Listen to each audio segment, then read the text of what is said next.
Hi guys, स्वागत है आपका अपना चैनल कंपटीशन नॉलेज में। आपको लगातार प्रॉफिट लॉस के वीडियो मिल रहे हैं। ये आज प्रॉफिट लॉस का अंतिम प्रहार यानी अंतिम वीडियो होगा, जिसमें पूरा प्रॉफिट लॉस हम कंप्लीट करने की पूरी कोशिश करेंगे। जो पार्ट हमसे छूटे हुए हैं वो हम कवर कर देंगे। अगर आपको लगातार हमारे वीडियो देख रहे हैं, पसंद आ रहे हैं, तो प्लीज़ प्लीज़ प्लीज़ सब्सक्राइब और लाइक का बटन ज़रूर दबाइए, ठीक है ना। हाँ, क्वेरी की जो बात हो रही है कि सर लाइव क्यों नहीं पढ़ा रहे, तो बेटा बार बार बताएं, 1000 सब्सक्राइबर जिस दिन पूरे हो जाएंगे लाइव हमको भी मिल जाएगा, हम भी लाइव आ जाएंगे आपको पढ़ाने के लिए, ठीक है ना। चलिए उधर थोड़ा सा बंद कर दीजिएगा, साफ है। चलिए स्क्रीन पर देखते हैं।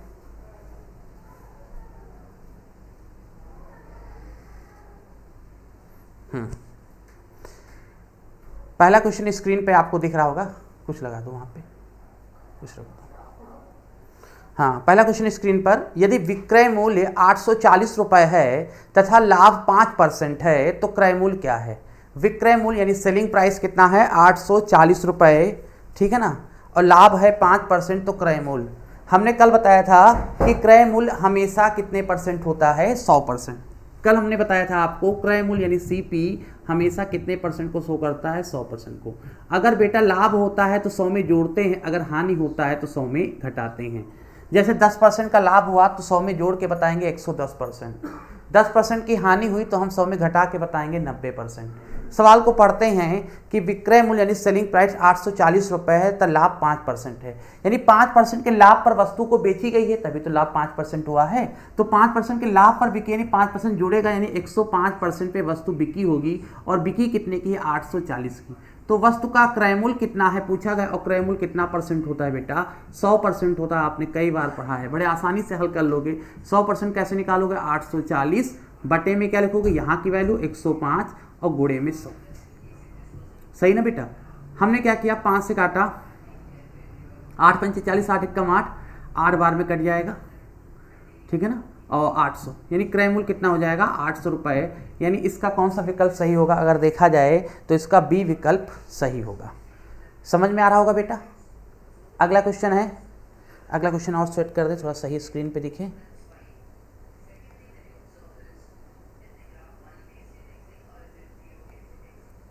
हाँ चलिए, अगला क्वेश्चन स्क्रीन पे आपको दिख रहा होगा, एक व्यक्ति को एक मेज 2700 रुपये में बेचने पर 10% की हानि होती है।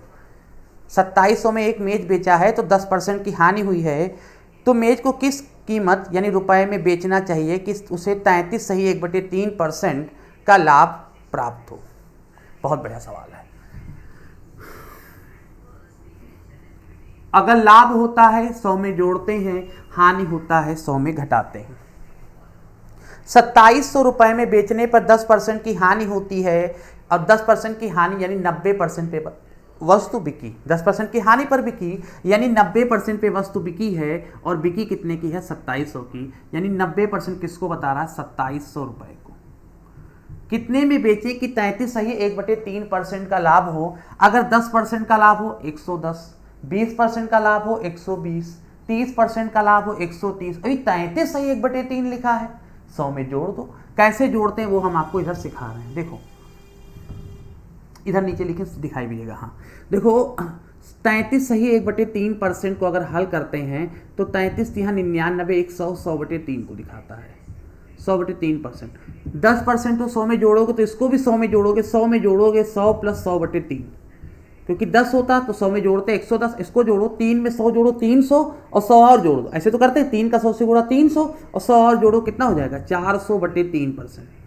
समझ में आ रहा है। अगर यही 10% का लाभ होता तो 100 में जोड़ के तो बताते, तो 33 1/3 को क्या लिखते, 100/3, और इसमें 100 में जोड़ दिया तो 300, 100, 400/3%, यानी 400/3% का हमसे पूछा जा रहा है कि 33 सही 1/3% का लाभ हो, यानी 400/3% का लाभ हमसे पूछा जा रहा है। यही तो 33 1/3 क्या होता है, 100, अभी बताया था ना, 100 + 100/3, यही तो होता है, तो 300 और 100, ठीक। अब क्या करते हैं, इसको कैसे निकालेंगे, तो 2700 बटे में ये नंबर लिखते हैं 90, और जो आता है उसको गुणा करते हैं 400/3 से, ठीक है ना। तो 0 0 कटा, 9 × 27 3 30, और 3 धामा 30, 10 आया, 4 का 10 से गुणा 4000, यानी 4000 रुपए की वस्तु को बिकेगी। अगर 4000 रुपए की वस्तु बिकेगी तो 33 सही 1/3% का लाभ होगा। चलिए अगला क्वेश्चन स्क्रीन पर देखते हैं। ये भी क्लियर नहीं है, इसको भी सही कर दें।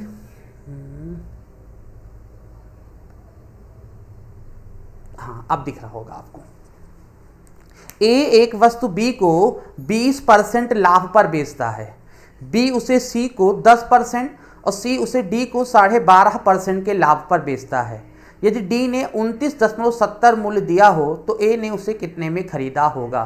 प्रश्न आपके सामने लिखा है।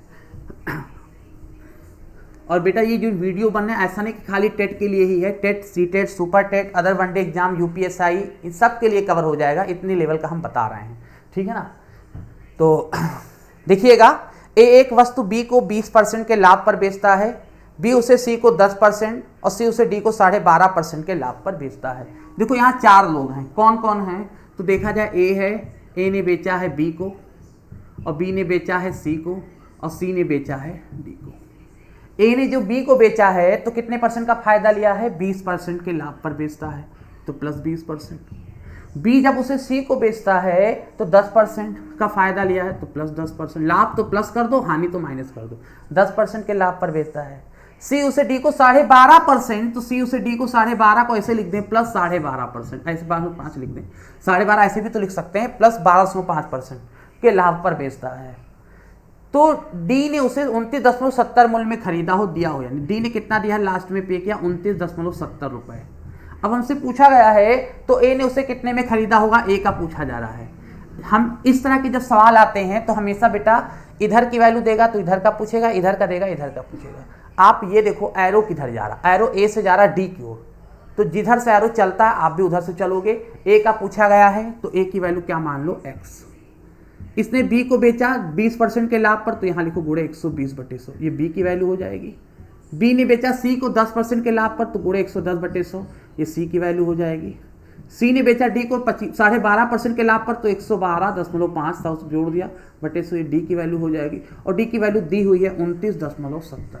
कैलकुलेशन देखो कैसे करते हैं, एक बार कैलकुलेशन आपको बता रहे हैं, देख लीजिएगा। तो कैसे करते हैं कैलकुलेशन पे ध्यान देंगे।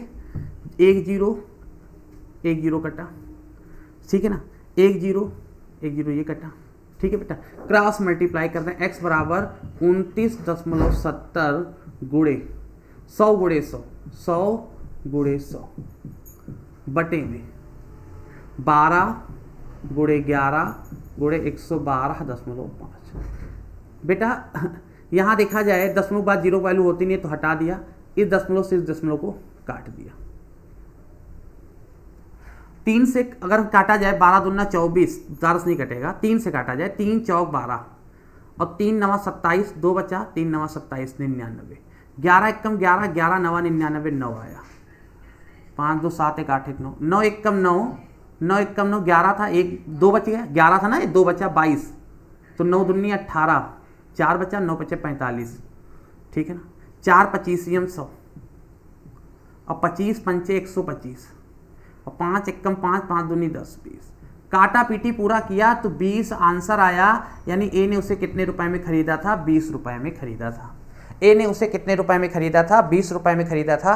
काटा पीटी देखो आपके सामने किया है, हमारे ख्याल से समझ में आ रहा होगा। काटा पीटी आपके सामने किया है, हमारे ख्याल से आपको सारी चीज़ें समझ में आ रही होंगी। एक बार फिर से वीडियो रिवर्स करके देख लीजिएगा। अब अगला देखते हैं। अगला क्वेश्चन आपकी स्क्रीन पर है, देखिएगा, तब तक आप क्वेश्चन रीड करो।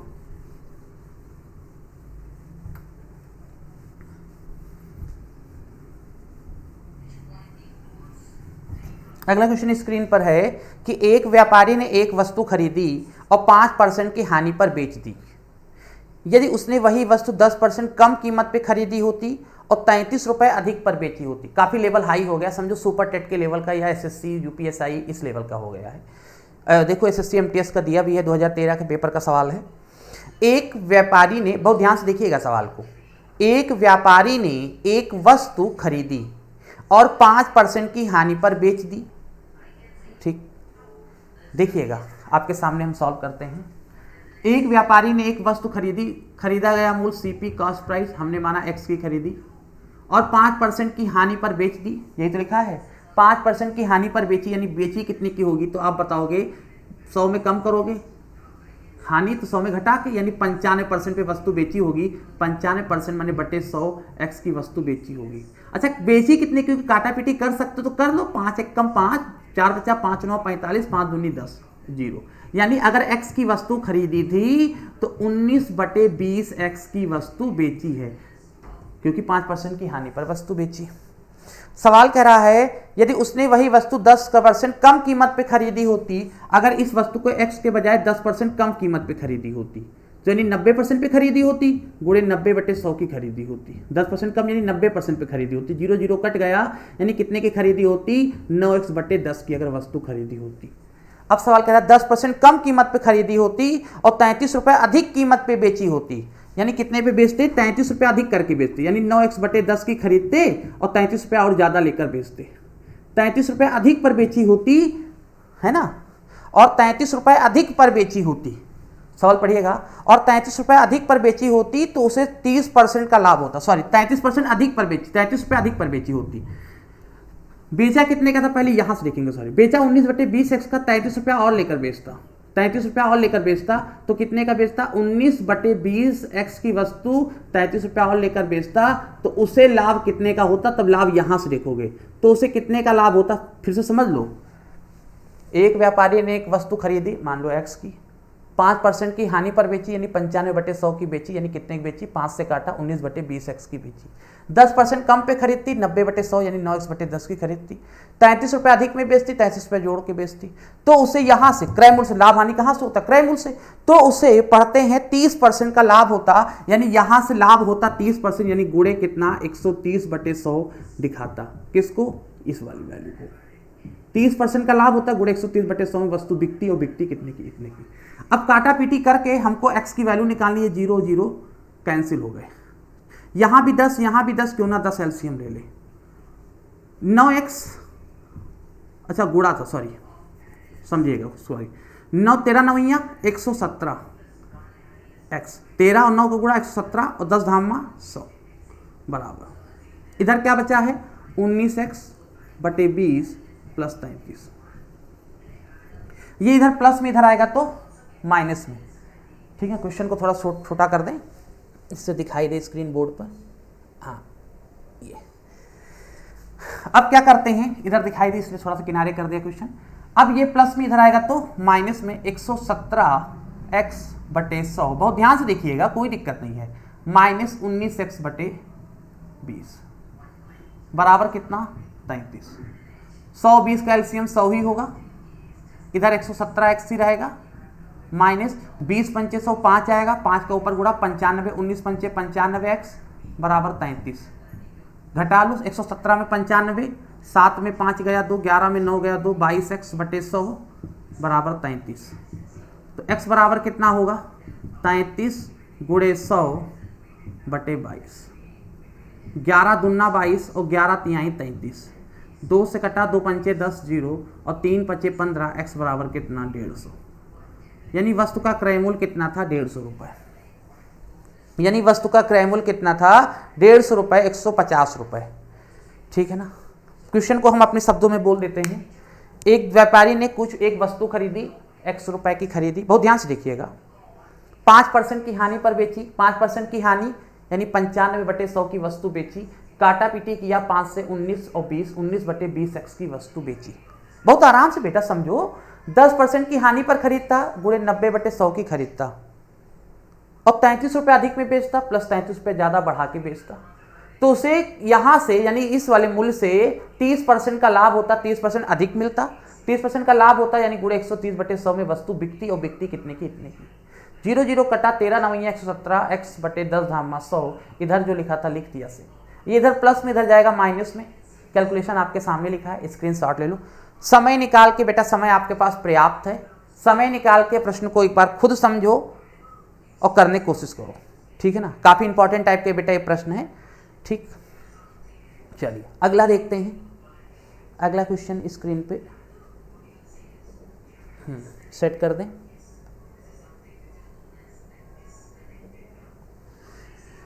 अगला क्वेश्चन आपके स्क्रीन पर है। बिल्कुल बेटा घबराइए नहीं, आराम से प्रश्नों को पढ़ो समझो, ठीक है ना, ज़्यादा टफ नहीं है।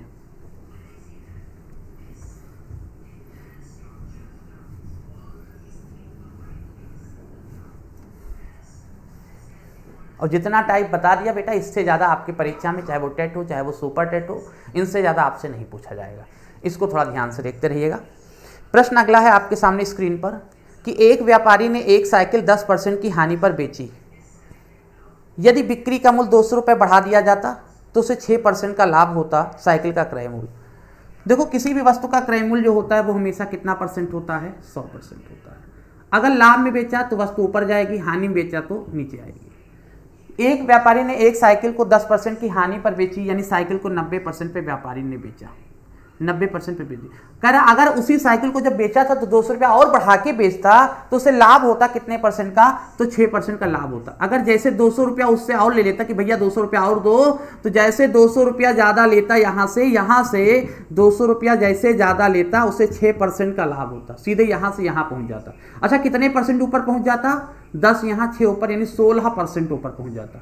भाई 10 यहाँ था, 6 ऊपर, 10 से 16% ऊपर पहुँच जाता जब 200 रुपया ज़्यादा लेता। तो कहीं ना कहीं बेटा आप देखोगे कि ये 10% यहाँ देखिएगा, हाँ देखो, कहीं ना कहीं आप ये देखोगे कि ये 16% तब हुआ जब 200 रुपये उसने ज़्यादा लिया। 16% किसको दिखा रहा? 200 को। और किसी भी वस्तु का क्रय मूल्य हमेशा 100% होता है, यानी कैसे निकलेगा? 200/16 और गुणे 100। 4 चौक 16 और 4 पंचे 20, 4 पचीसियम 100 और 25 पंचे 125 और 1 0, 1250 रुपये उस साइकिल का क्रय मूल्य होगा। 1250 रुपये उस साइकिल का क्रय मूल्य होगा। सी विकल्प आपका आंसर होगा। अगला क्वेश्चन स्क्रीन पर है।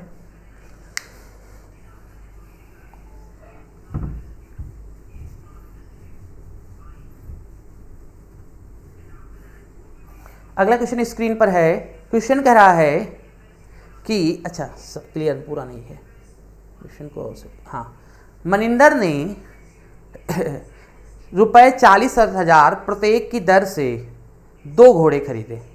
मनिंदर ने ₹40,000 प्रत्येक की दर से 2 घोड़े खरीदे। उसने एक घोड़ा को 15% के लाभ पर बेचा, किंतु उसने दूसरा घोड़ा हानि पर बेचना पड़ा। पूरे सौदे में उसे ₹3600 की हानि हुई, तो दूसरे घोड़े का विक्रय मूल्य क्या है? ठीक,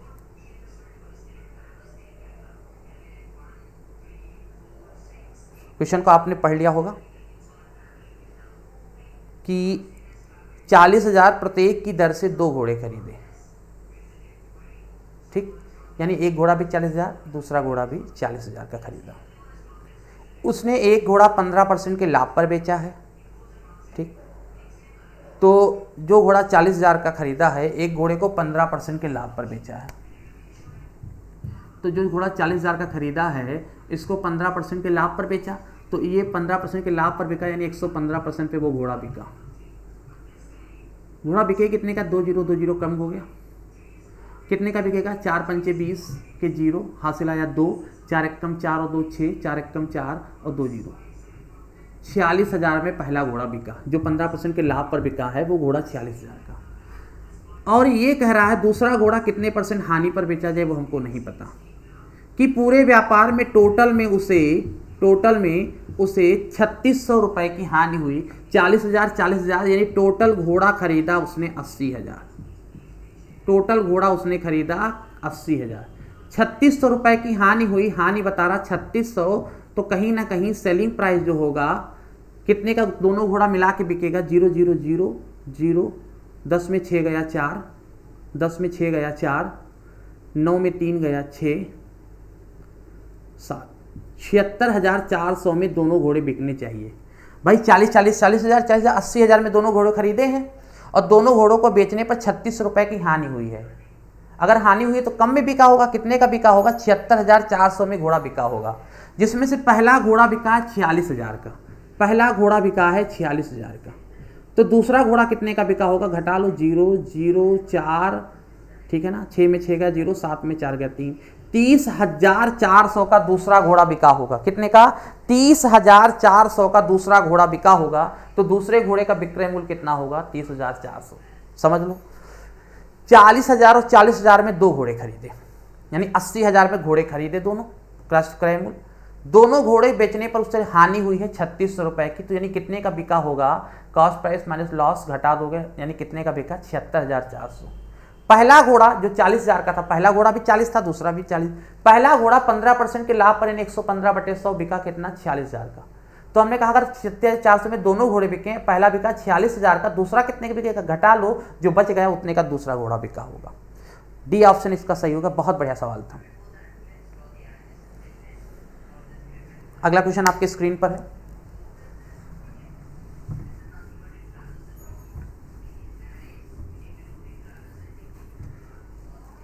अगला क्वेश्चन है, किसी वस्तु को 69 रुपए में बेचने के बजाय 78 रुपए में बेचने से लाभ का प्रतिशत दुगना होता है, तो उस वस्तु का क्रय मूल्य क्या है? ठीक, क्रय मूल्य बताना है। हमने मान लिया क्रय मूल्य क्या है? x रुपए। हमने क्रय मूल्य क्या माना? x रुपए। करा 69 रुपए में बेचने के बजाय 78 रुपए में बेचने से लाभ का परसेंटेज क्या होता है? दुगना हो जाता है। वैसे 69 में बेचने पर लाभ कितना होगा? प्रॉफिट 1 को 69 में बेचने से लाभ कितना होगा? 69 में से x को घटा लो, यानी एसपी में से सीपी को घटा लो। 69 रुपए में बेचने से सीपी x माना था, कितने का लाभ होगा? 69 माइनस x का लाभ होगा। कितने रुपए में बेचने से? दूसरा लाभ कितने में बेचने से? 78 रुपए में बेचने से लाभ। 78 में कितने का लाभ होगा? 78 माइनस x का होगा। 69 रुपए में बेचने से हुआ लाभ, 78 रुपए में बेचने से हुए लाभ का कितना क्या है? दुगना है। परसेंटेज क्या है? बेचने से लाभ का परसेंटेज दुगना होता है, दुगना परसेंटेज होता है। ठीक है ना? नहीं, अगर वहाँ 10% का लाभ होता है तो वहाँ 20% का लाभ होगा। यही तो बता रहा है, लाभ का परसेंटेज दुगना होता है। तो देखो यहां से ये दुगना लाभ होता है। ठीक, तो कहने का मतलब है यहां से जो लाभ का परसेंटेज है, इस वाले लाभ के परसेंटेज से क्या है? दुगना है। यानी कहने का मतलब 69 माइनस एक्स की अगर वस्तु बिकती तो जो लाभ होता, 78 माइनस एक्स की जो वस्तु बिकती तो जो लाभ होता, अगर यहाँ 1 रुपए का लाभ होता तो यहाँ 1% का लाभ होता, तो यहाँ 2% का। ठीक, तो यहाँ 2% का लाभ होता, तो उनको बराबर करना है, इनके यहाँ दुगना लाभ होता, 2 से गुणा कर दो। फिर से समझो, इसमें भी बेचने से वस्तु में लाभ का परसेंटेज, इसमें बेचने से हुए लाभ का परसेंटेज, इसमें दुगना होता है क्योंकि बराबर लिखा है, दुगना इसमें करना, 2 इसमें गुणा कर दिया। इसको हल किया, 2 9 18 के 8, हासिल हुआ 1, 2 6 12 1 13, 138 माइनस 2x बराबर 78 माइनस x। ठीक, ये 138 से ये 78 है, 8 में 8 गया 0, 13 में 7 गया 6, माइनस 2x उधर गया प्लस हो गया, x बराबर 60। यानी वस्तु का क्रय मूल्य कितना आया? 60 रुपए। वस्तु का क्रय मूल्य कितना आया? 60 रुपए। यानी डी ऑप्शन इसका सही होगा। डाउट है क्या? अभी कुछ लोग, हमें लग रहा है कुछ कंफ्यूजन हो रही लगता है। चलो देख लो। देखो, अगर तुम खुद ही बताओ 60 में की वस्तु अगर 69 में बेचोगे कितने का लाभ होगा? 9 का। कितने परसेंट का लाभ होगा? 9 गुणे 100, और लाभ कहां से होता? 60 से। तो 0 0 कटा, 3 त्रिक्का 9, 3 दूनी 6 और 2 पंचे 10, यानी 5 3 15% का लाभ होगा। सही है ना? अगर वही वस्तु 78 की बेचोगे तो 60 में 78, 60 10 18 के लाभ होगा। परसेंटेज निकालना गुणे से, वैसे भी देखो 18 का लाभ हो, दूना नहीं हो गया, और 60। सही है ना? 0 0 कटा, 6 3 18, 3 धामा 30, तो दुगना लाभ नहीं हुआ, 15 दूना 30, 30% का लाभ। सही है ना? हाँ, इसमें दुगना क्यों किया? क्योंकि ये इसको बराबर करना ना, तो लाभ इसको दुगना कर हो, तो ये रहा दुगना, पर बराबर करना इसलिए 2 इसमें पूरा किया। चलिए, फिर भी अगर डाउट होगा तो बेटा कमेंट कर देना, सर ये क्वेश्चन फिर से बता दीजिएगा। अगला, किसी वस्तु को 524 रुपए में बेचने पर उतना ही लाभ होता है जितना उसे 452 रुपए में बेचने से हुई हानि होती है। वस्तु का क्रय मूल्य क्या है? चलो, सवाल कह रहा है किसी वस्तु को 524 रुपए में बेचने पर उतना ही लाभ होता है जितना 452 में बेचने पर हानि होती है। वस्तु का क्रय मूल्य, फिर वही चीज की वस्तु का क्रय मूल्य क्या मानो? x। कितने में बेचने पर लाभ होता है? 524 रुपए में बेचने पर उतना ही लाभ होता है। कितना लाभ होता है? कितने का? 524 में कितना लाभ होता है? 524 माइनस x घटा लो, उतने का लाभ होता है। ये लाभ किसके बराबर है? अगर उस वस्तु को 452 में बेचे, उस हानि के बराबर है। तो हानि कितना होगा? यानी उतना ही लाभ होता है। यानी अगर यहाँ 10 रुपए का लाभ होता तो यहाँ 10 रुपए की हानि होती है। लाभ कैसे निकलता, यहाँ से लाभ और यहाँ की हानि की वैल्यू बराबर थी। लाभ कैसे निकलता, लाभ निकलता है एसपी माइनस सीपी से, और हानि कैसे निकलता है सीपी माइनस एसपी से। फार्मूला है, ठीक है ना। तो माइनस एक्स है और यहाँ प्लस एक्स है, तो ये माइनस उधर गया प्लस हो गया, एक्स और एक्स कितना हो गया 2x। ये माइनस 452 इधर हो गया प्लस हो गया, 4 2 6 और 5 2 7 और 5 4 9 976। 2 से कटा 2 चौक 8, 1 बचा 17, 2 अट्ठे 16, 2 अट्ठे 16, एक्स बराबर कितना 488। तो वस्तु का क्रय मूल्य कितना हो गया 488 रुपये। समझ में आ रहा होगा।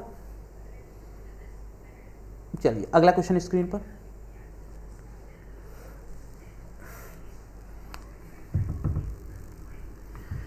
बेटा अगर वीडियो समझ में आ रहा है, पसंद आ रहा है तो बेटा लाइक और सब्सक्राइब का बटन जरूर दबा दीजिएगा। अगर आप चाहते हैं कि हम जल्द से जल्द लाइव पढ़ाएं तो कोशिश पूरी करो अपनी तरफ से कि 1000 सब्सक्राइबर जल्द से जल्द पूरे हो जाएं, हम आपको लाइव क्लासेस देने लगे। ठीक है बेटा, तो उसके लिए घर में जितने मोबाइल हैं सबसे सब्सक्राइब कर लो, ठीक है ना, जिससे हमारे सब्सक्राइबर बढ़ेंगे और हम आपको जल्दी फेस करेंगे लाइव क्लास में। ठीक है ना, तो कोशिश आप भी हमारा सहयोग करो। अच्छा लग रहा है तो सब्सक्राइब लाइक का बटन जरूर दबाओ। चलो, एक विक्रेता 14 रुपए के 5 के भाव से नींबू खरीदा है। 14 रुपए के 5 के भाव से नींबू खरीदता है। कल इस तरह का सवाल डिस्कस हुआ था पहली क्लास में। 14 रुपए के 5 के भाव से नींबू खरीदता है, यानी ऊपर लिखते थे रुपए, 14 रुपए के 5 नींबू खरीदता है। 14 रुपए के 5 के भाव से नींबू खरीदता। कल बताया था, कल की क्लास में से पहले वाली क्लास में, ऊपर मूल्य नीचे वस्तु। 14 रुपए में 5 के भाव से नींबू खरीदता है, जिससे उसे 40% का लाभ होता है। खरीदता है तो 40% का लाभ होता है 140%। ठीक, बेचता है जिससे उसे 40% का लाभ होता है। खरीदता नहीं, सॉरी, खरीदता तो 100 होता, बेचता है तो 40% का लाभ, यानी 140% किसको दिखा रहा है 14/5 को। तो उसने 1 दर्जन नींबू कितने में खरीदे थे, तो खरीदने वाला मूल्य हमेशा 100% होता है। 100% निकालोगे कैसे, 14/5 और गुणे 140 यहाँ और गुणे 100 यहाँ। ठीक है ना, 14 धामा 140, ये 10, ये 0 0 कट गया। 5 एकम 5, 5 दूनी 10, 2/1, यानी कहने का मतलब है 2/1, यानी 2 रुपए में 1 नींबू। 2 रुपए में 1 नींबू खरीदा था। तो 1 दर्जन में कितने होते हैं 12, तो 1 को 12 से गुणा कर दो 12 नींबू का। अगर नीचे 12 से गुणा किया तो ऊपर भी 12 से कर दो, यानी 24 रुपए में 1 दर्जन यानी 12 नींबू खरीदा था। तो पूछा कितने रुपए में 1 दर्जन, 1 दर्जन में 12 होते हैं, तो 24 रुपए में खरीदा था। तो इसका आंसर होगा सी विकल्प।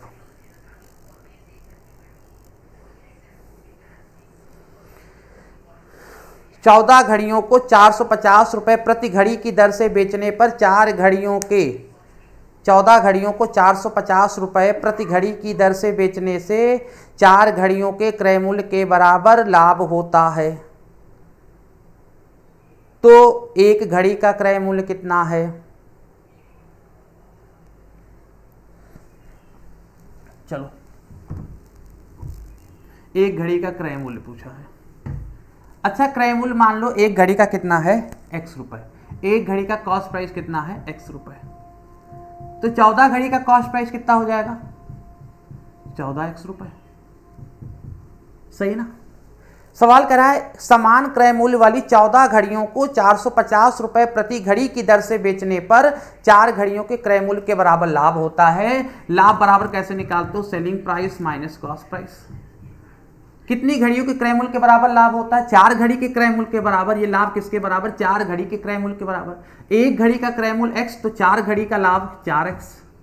कितने का बेचा गया है 450 रुपए का सेलिंग प्राइस दिया है, और कॉस्ट प्राइस कितने का खरीदा गया था 14 घड़ी 14x का। समझिएगा, लाभ होता है, लाभ कब होता है जब सेलिंग प्राइस में कॉस्ट प्राइस घटाते हैं। किसके बराबर लाभ होता है, लाभ होता है 4 घड़ी के क्रय मूल्य के बराबर। 1 घड़ी का क्रय मूल्य x, तो 4 घड़ी का 4x। Selling price 450, cost price 14x। अब क्या करते हैं, ये 4x से माइनस 14x इधर आएगा, प्लस होगा 14 4 18x बराबर 450। सही है ना। तो अब क्या करेंगे, x बराबर 450/18, 9 दूनी 18 और 9 पचे 45, 0 2 से कटा 25, यानी 1 घड़ी का क्रय मूल्य कितना आया 25 रुपए। तो प्रति घड़ी का क्रय मूल्य कितना होगा 25 रुपये, तो पूछेगा तो एक घड़ी का क्रय मूल्य है, इसका तो आंसर ही नहीं बन रहा है।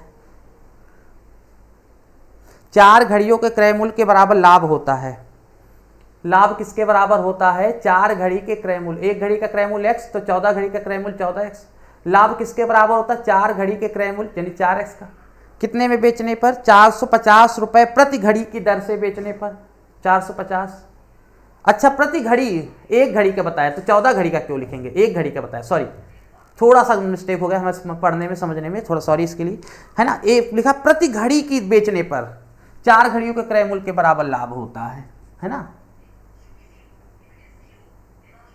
अच्छा, 450 रुपये प्रति घड़ी, 14 घड़ी बेचा है पर 450 रुपये प्रति घड़ी की दर से बेचने पर, ठीक है। 14 घड़ियों को 450 रुपये प्रति घड़ी, बहुत बढ़िया सवाल। अच्छा, हम ही पहले समझ लो भैया इसको।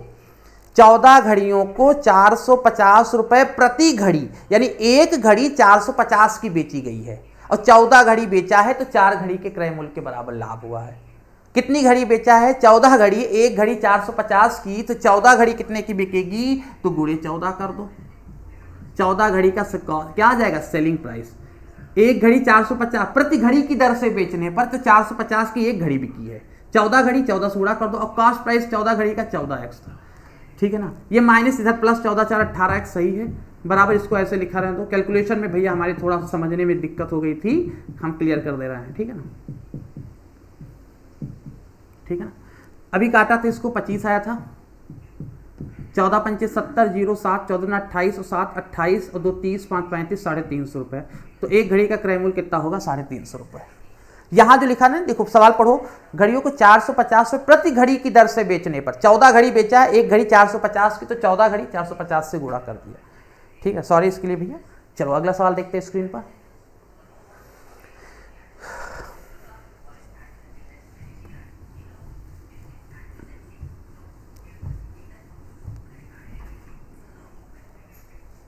किसी वस्तु के विक्रय मूल्य तथा क्रय मूल्य का अंतर रुपये 210 है। यदि लाभ प्रतिशत 25 हो तो वस्तु का विक्रय मूल्य क्या होगा? लाभ प्रतिशत 25 हो, देखो अगर क्रय मूल्य मानो x, तो विक्रय मूल्य कितना होगा? क्योंकि लाभ कितना लिखा है कि क्रय मूल्य और विक्रय मूल्य में 210 रुपए का अंतर है, और लाभ हो रहा है, यानी ज्यादा की बिक्री होगी, यानी 210 रुपए ज्यादा की बिक्री होगी, x प्लस 210 की घड़ी बिक्री होगी। कैसे सर जी पता चला? तो लाभ हो रहा है सवाल में और अंतर है 210 का, तो लाभ हो यानी ज्यादा का बिका होगा। कितने का बिका होगा? 210 रुपए ज्यादा का बिका होगा। दिखा नहीं, विक्रय मूल्य क्रय मूल्य में 210 रुपए का अंतर है, 210 रुपए का अंतर है। यदि लाभ प्रतिशत 25 हो, 25%, अच्छा, और लाभ परसेंटेज, प्रॉफिट परसेंट हमको दिया है 25%। तो ऐसे भी कर सकते थे कि 25% दिखा रहा 210 को, x की 100% किसको दिखाएगा, निकाल लेते। तो यानी लाभ कहां से होता है? क्रय मूल्य से। क्रय मूल्य से 25% का लाभ, यानी 125% पे वस्तु बिकी होगी, और बिकी कितने की है? x प्लस 210 की वस्तु बिकी है। 25 पंचे 125, 25 चौका 100, तिरछा गुणा कर दो, 5x बराबर 4 का x 4x प्लस 4 0 0, 4 1 4, 4 2 8। ये 5x से 4x से इधर आएगा, x बचेगा, x बराबर 840। यानी कहने का मतलब है अगर कॉस्ट प्राइस पूछे तो 840, सेलिंग प्राइस पूछे तो 210 जोड़ दोगे, 0 0 0 और 4 1 5, 8 2 10, 1050। या वैसे भी देखो 25 कितने का लाभ होता है? 25%, 25% दिखा रहा 210 और क्रय मूल्य 100% होता है, निकाल लो, ठीक है ना।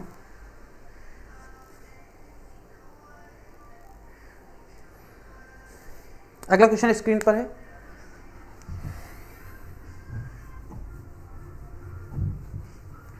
अगला क्वेश्चन क्या कह रहा है? एक विक्रेता 25 रुपए में 6 केले खरीदता है और 20 रुपए में 3 केले बेच देता है। 25 रुपए में 6 केले खरीदता है, यानी 6 केलों का कॉस्ट प्राइस है 25 रुपए, और सवाल कर रहा है 20 रुपए में 3 केले बेच देता है, 3 केलों का सेलिंग प्राइस है 20 रुपए। अब हमसे कह रहा है तो उसका लाभ परसेंटेज। अरे समझो पहले, 6 केला कितने का खरीदा है? 25 का, तो 6 केला बेचेगा कितने का? 3 केला बेच रहा है 20 का, तो 6 केला, 3 केला 20 रुपए का, 6 केला तो 2 से इधर गुणा कर दो और 2 से इधर भी गुणा कर दो, 6, यानी 6 केला कितने का बेचेगा? 6 केला बेचेगा 40 का। 6 केला बेचेगा 40 का और 6 केला खरीदा था 25 का। खरीदा 25 का 6 और बेचा 40 का, यानी लाभ हुआ कितने का? 25 5 30 10 40 15 रुपए का। कितने परसेंट का लाभ हुआ? 15 का लाभ, और परसेंटेज बताना है गुणे 100। लाभ हानि कहाँ से? सीपी से, और सीपी है कितना? 25। 25 चौका 100 और 15 चौके 60, यानी 60% का पूरे में क्या होगा? लाभ होगा। अगला क्वेश्चन स्क्रीन पर। अतुल 400 रुपए की 12 पेंसिल बेचता है, ठीक। यदि 4 पेंसिल के क्रय मूल्य के बराबर हानि होती है तो एक पेंसिल का क्रय मूल्य क्या है? चलो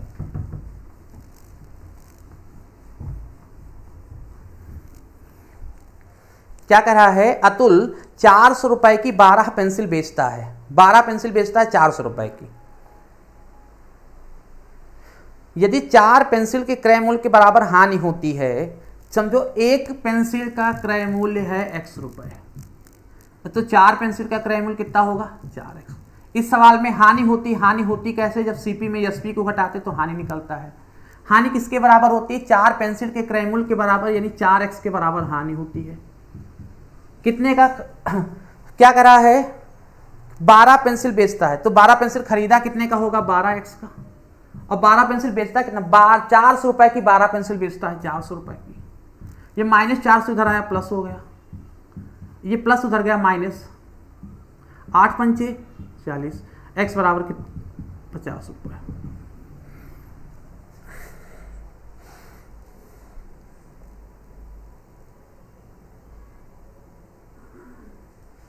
हाँ, अब अगले टाइप का सवाल देखो।